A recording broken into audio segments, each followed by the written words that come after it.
आम मुसलमान हैं, छोटे मुसलमान हैं, उनका बायकॉट करने की कॉल कई बार ये लोग दे रहे हैं। जो जो खतरनाक है कि एक तो पहले मुसलमानों के खिलाफ नफरत फैलाई गई, फिर जो दंगे हुए उसमें भी हम जानते हैं कि मुसलमानों का जान माल का नुकसान दूसरों से बहुत ज्यादा हुआ है। ये दो भाग में, पूरे पहले भाग में गुजरात का कत्लेआम, और दूसरे भाग में ये गाय के नाम पर जो लिंचिंग्स हुई और जो दूसरे माइनॉरिटीज के खिलाफ जो चीजें हुई, उसको पूरा रखती है। और गुजरात में दो चीजों पे उन्होंने फोकस रखा।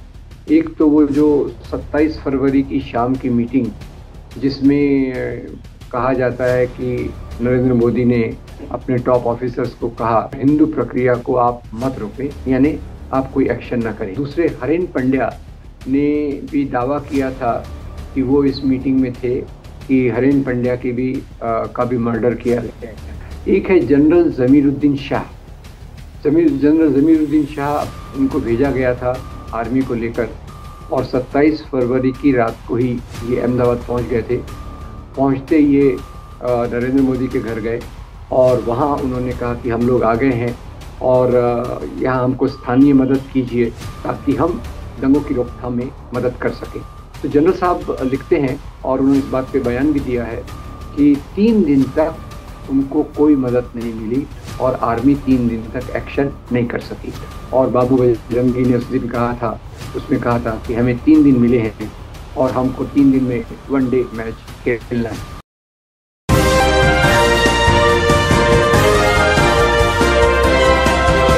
नमस्कार, आदाब। मैं खुशबू अख्तर और इस वक्त हमारे साथ प्रमुख लेखक राम पुनियानी सर मौजूद हैं, जिनसे हम बीबीसी डॉक्यूमेंट्री को लेकर जो बवाल मचा है, सत्ता के सर जो डर है, और उस डर के बावजूद जिस तरह की कार्रवाई भारत में हो रही है और विदेशों में उनकी छवि को लेकर सवाल उठ रहे हैं, उन्हीं सब पर बात करने के लिए आज सर हमारे साथ मौजूद हैं।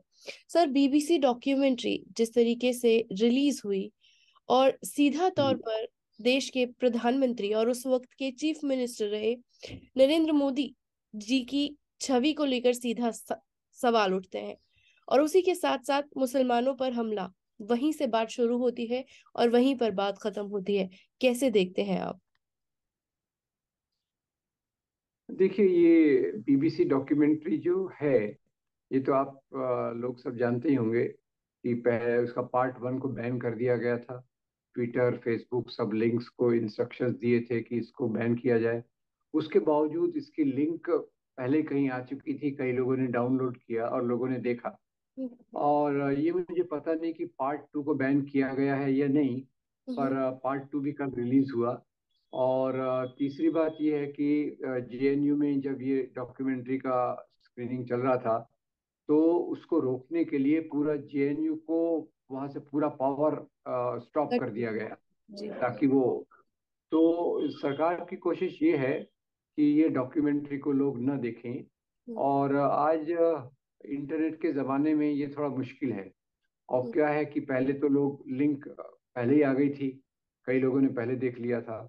और दूसरा, फिर अब लोग कोशिश कर रहे हैं देखने की ऑफिशियली बड़े पैमाने पर, तो सरकार उसके रास्ते में पूरी रुकावटें ला रही है।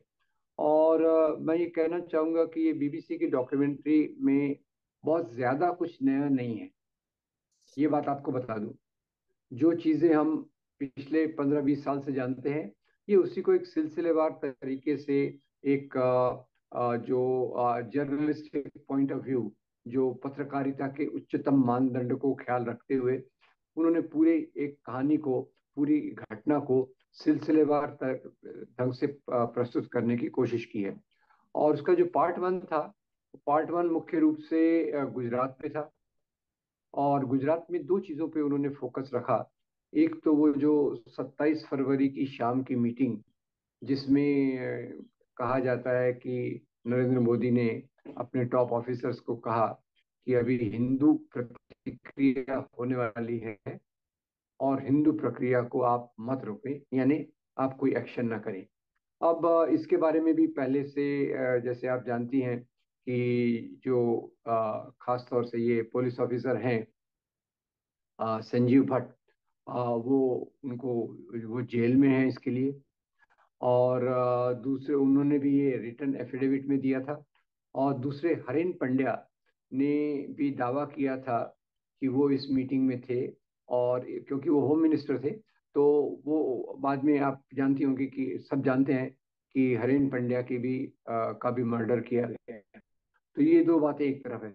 इसमें ये नया देखने को मिला वो ये कि एक इंटरव्यू है हरेन पांड्या का। इंटरव्यू नहीं, बातचीत है फादर सेड्रिक प्रकाश के साथ।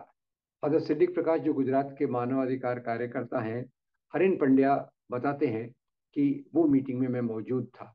और सेड्रिक प्रकाश डॉक्यूमेंट्री पे इस बात को बताते हैं। तो ये एक मुझे थोड़ा सा नया देखने को मिला।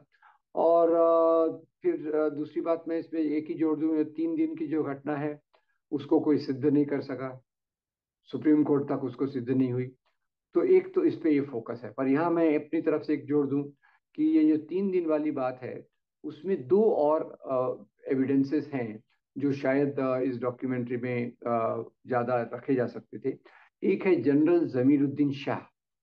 जनरल जमीरुद्दीन शाह, इनको भेजा गया था आर्मी को लेकर। और 27 फरवरी की रात को ही ये अहमदाबाद पहुंच गए थे। पहुंचते ही ये नरेंद्र मोदी के घर गए। और वहां उन्होंने कहा कि हम लोग आ गए हैं और यहाँ हमको स्थानीय मदद कीजिए ताकि हम दंगों की रोकथाम में मदद कर सकें। तो जनरल साहब लिखते हैं और उन्होंने इस बात पे बयान भी दिया है कि 3 दिन तक उनको कोई मदद नहीं मिली और आर्मी 3 दिन तक एक्शन नहीं कर सकी। ये एक बात है। दूसरा, आशीष खेतान जो तहलका के पत्रकार थे, उन्होंने भी एक स्टिंग ऑपरेशन किया था बाबू बजरंगी का। और बाबू बजरंगी ने उस दिन कहा था, उसमें कहा था कि हमें 3 दिन मिले हैं और हमको 3 दिन में वनडे मैच खेलना है। खैर, अब ये एक बात है। और दूसरा, इसमें जो डॉक्यूमेंट्री में उसी बात को दिखाया गया है कि इसी को जोड़ते हुए मैं कह दूं कि उस समय जो प्रधानमंत्री थे अटल बिहारी वाजपेयी, उन्होंने भी कहा कि मैं जो इस प्रकार की घटना हुई है उससे मैं किस प्रकार का मुंह लेकर विदेश में जाऊंगा, और राजधर्म का पालन होना चाहिए, ये बातें उस समय कही। तो ये सब चीजों को, इसके साथ साथ दूसरी जो बात है वो एहसान जाफरी की बात को इन्होंने बहुत सेंसिटिव तरीके से रखा है, अच्छे तरीके से रखा है। तो एहसान जाफरी का घर इस डॉक्यूमेंट्री में बताया जाता है जला हुआ है। और एक जो विटनेस है वो बताता है कि हम लोग यहाँ थे। वो इशारा करके दिखाता है कि यहाँ उनका टेलीफोन था, यहाँ से उन्होंने सबको फोन किया और कोई मदद नहीं आई। और फिर ऐसा कहा, जो भीड़ जमा हो गई थी, कि आपको मारना है तो मुझे मार लीजिए, मैं चाहता हूँ, और बाकी लोगों को आप मत कीजिए। पर पूरी भीड़ ने ऐसे या फिर टुकड़े टुकड़े कर दिए। पूरे बाकी जो 70-72 लोग थे उनकी भी हत्या की गई। अब ये कहा जा रहा है कि ये डॉक्यूमेंट्री प्रोपेगेंडा है, इंपीरियलिस्ट कॉलोनियलिस्ट है।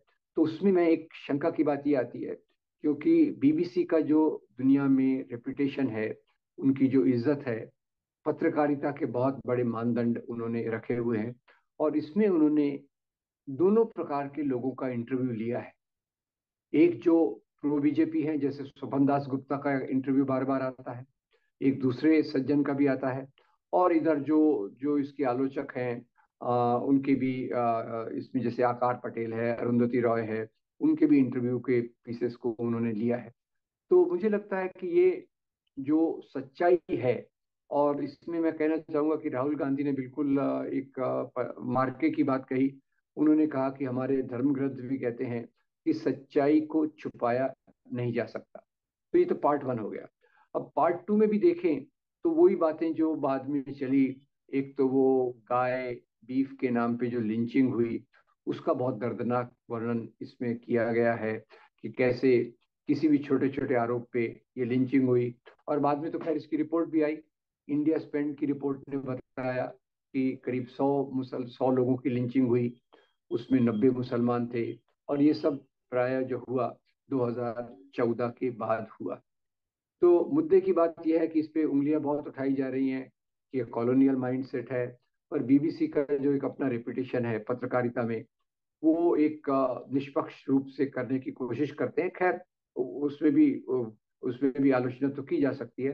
पर बात यह है कि जो सच्चाई है वो सामने आ रही है, और सच्चाई पहले भी लोगों को पता थी। ये सच्चाई को एक सिलसिलेवार तरीके से, पहले अगर आपको याद होगा तो राकेश शर्मा ने भी इस पे डॉक्यूमेंट्री बनाई थी, द फाइनल सोल्यूशन नाम से, गुजरात के इस पे थी। उससे वो एक है। और ये जो डॉक्यूमेंट्री है, ये दो भाग में, पूरे पहले भाग में गुजरात का कत्लेआम, और दूसरे भाग में ये गाय के नाम पर जो लिंचिंग्स हुई और जो दूसरे माइनॉरिटीज के खिलाफ जो चीजें हुई, उसको पूरा रखती है। तो ये एक तरफ की बात है। अब इसको रोका क्यों जा रहा है, ये बड़े एक आश्चर्य की बात है। क्योंकि हमारे यहाँ तो अ, अभिव्यक्ति की स्वतंत्रता है। तो अभिव्यक्ति की स्वतंत्रता में अगर आपको इसकी आलोचना करना है तो आप इस पे लेख लिखिए, इसमें क्या गलत है वो बताइए। आप दूसरी डॉक्यूमेंट्री बताइए, बनाइए, जिसमें इस डॉक्यूमेंट्री की कमजोरियों को लेकर आप बताइए, इसकी आलोचना कीजिए। और इसको रोकने की जो बात की है वो मेरे ख्याल से थोड़ी सी हमारे लोकतंत्र के हिसाब से उचित नहीं है, और वो डिस्टर्ब करने वाली बात है। और तीसरी बात इसको बताऊं, इसमें यह भी हुआ है कि ब्रिटेन की सरकार ने इससे अपना पल्ला झाड़ लिया है। जो उनके प्रधानमंत्री हैं ऋषि सुनक, उन्होंने कहा कि हम इससे इत्तेफाक नहीं रखते। अमेरिका के विदेश विभाग ने भी कहा कि हम इससे इत्तेफाक नहीं करते। भारत के जो स्पोक्स पर्सन है, उन्होंने भी कहा कि ये मोटिवेटेड डॉक्यूमेंट्री है, वगैरह वगैरह। पर जो लोगों ने पुरानी चीजों का अध्ययन किया है, वो जानते हैं कि ये सब घटनाएं हुई, और उन घटनाओं के ऊपर इन्होंने स्पष्ट रूप से इस डॉक्यूमेंट्री को बनाया है। सर इसी के साथ जो भी लोग इस डॉक्यूमेंट्री के बारे में बात कर रहे हैं, शेयर कर रहे हैं या जी इसे डाउनलोड करने की कोशिश कर रहे हैं, अब वो उसे भारत में पूरी तरीके से ब्लॉक कर दिए गए हैं। लेकिन इसी के साथ जी साथ ये सवाल लगातार खड़ा होता है कि किस तरह से सरकार, जब चुनाव 2024 यानी 393 दिन बचे हैं, तब छवि कॉन्शियस होकर अपनी बात को दबाना चाहती है इस डॉक्यूमेंट्री के जरिए। लेकिन सवाल सर ये जी। मेरा आपसे है कि क्या भारत को हिंदू राष्ट्र बनाने की जो छवि थी वो अब एकदम क्लियर नहीं हो चुकी है, और या फिर बीबीसी ने उसको पूरी तरीके से बेनकाब कर दिया है, क्योंकि हमले मुसलमानों पर चाहे लिंचिंग को लेकर हो, दाढ़ी को लेकर हो या मदरसों को लेकर हो, वो लगातार जारी है। आप इसे किस तरीके से देखते हैं? देखिए, ये तो खैर बीजेपी का एजेंडा रहा ही है कि एक तो पहले मुसलमानों के खिलाफ नफरत फैलाई गई, फिर जो दंगे हुए उसमें भी हम जानते हैं कि मुसलमानों का जान माल का नुकसान दूसरों से बहुत ज्यादा हुआ है।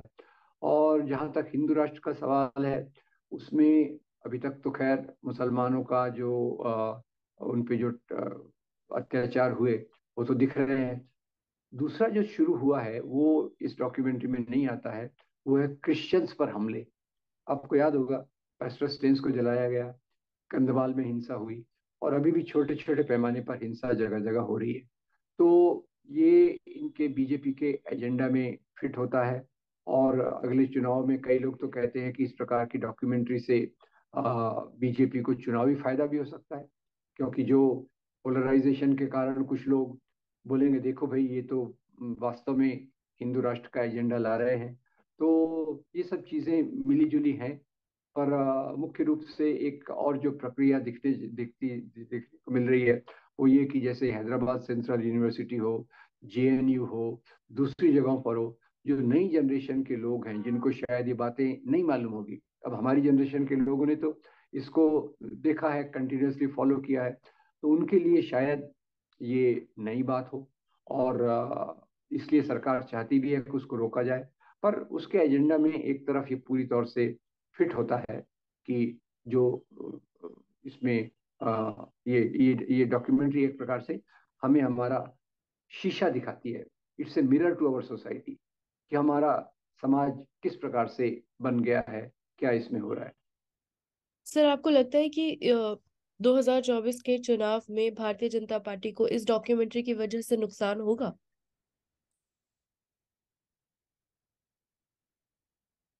देखिए, जो तबका पोलराइज हो चुका है, उसके उसके बीच में तो इसका फायदा होगा। पर जो नई जनरेशन के लोग आ रहे हैं, स्टूडेंट्स और ये आ रहे हैं जिन्हें ये बात पता नहीं थी, तो उनको वो तो नुकसान करेगा। वो इस ये डॉक्यूमेंट्री उनके चुनावी मंसूबों को थोड़ा सा कमजोर करेगा। तो इसमें दोनों बातें हैं, एक एक तरह से फायदा भी हो सकता है और दूसरी तरफ से नुकसान होने का भी चांस है, जिसके कारण इसको इसके स्क्रीनिंग को रोका जा रहा है। कांग्रेस के ऊपर भी लगातार सवाल उठते आ रहे हैं कि ये सारी चीजें हुई, अगर ये गिरफ्तारी करते तो आज न देश के हालात होते न गुजरात के हालात होते। आप इसे किस तरीके से देखते हैं? क्योंकि देश में कुछ भी होता है तो उसके लिए जिम्मेदार कांग्रेस होती है, तो आप इसे किस तरीके से देखते हैं? देखिए, मेरी राय इसमें थोड़ी अलग है कि हम्म। कांग्रेस जहां तक है खुद होकर इसमें शरीक नहीं होती है, पर एक है कि कांग्रेस इसको इसको कंट्रोल नहीं कर पा रही। जैसे आपने कहा कि अगर वो इनको अरेस्ट करते जो रिपोर्ट्स के आधार पे, और वो होता जब उनके पावर में थे, तो वो कांग्रेस में हिम्मत नहीं है। और उसका एक और कारण भी ये है खुशबू, कि अगर आप ख्याल करें तो हमारी बहुत संस्थाओं के अंदर ये जो हिंदू राष्ट्र के मानने वाले संस्थाओं के अंदर घुसे हुए हैं। और कांग्रेस के अंदर भी अलग अलग प्रकार के लोग हैं। कुछ लोग काफी सेक्युलर हैं और कुछ लोग अवसरवादी हैं। अपने हितों को ख्याल रख के वो पावर के चलते हुए स्ट्रांग एक्शन नहीं लेते। तो कांग्रेस को मैं दोषी ठहराऊंगा, पर कांग्रेस दोषी इस प्रकार से नहीं है कि वो ये करवाती है। कांग्रेस इसको रोक नहीं पा रही। सवाल है कि कांग्रेस को मजबूत करने की जरूरत है। भारत जोड़ो यात्रा से मुझे यही उम्मीद है कि कांग्रेस की ये जो कमजोरी है, कि एक तो उसमें कई कम्युनल एलिमेंट्स घुसे हुए हैं, दूसरा हमारी संस्थाओं में कई कम्युनल एलिमेंट्स घुसे हुए, सांप्रदायिक तत्व घुसे हुए हैं, जिसके कारण कांग्रेस एक मजबूत पोजीशन नहीं ले पा रही। और आज का पूरा जो समाज का वार्तालाप है, वो राइट विंग हो गया है, वो दक्षिणपंथी हो गया है, वो हिंदुत्व से बहुत प्रभावित हो गया है। तो इसका मुकाबला करने के लिए बहुत बड़ी ताकत लगेगी।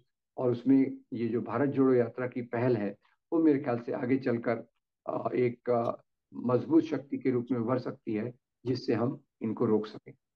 सर, एक आखिरी सवाल मेरा बीबीसी से हटकर है कि एक फिल्म का विरोध करने के लिए लोग सड़कों पर है। तमाम नफरती सांसद से लेकर नेता कार्यकर्ता तमाम लोग बीइंग अ मुस्लिम एक अभिनेता का विरोध कर रहे हैं ताकि बाइकॉट के नाम पर बॉलीवुड को उसकी औकात दिखा सके। लेकिन उसके बावजूद जनता ने जब ये मोर्चा संभाला तो तस्वीर आपके सामने है।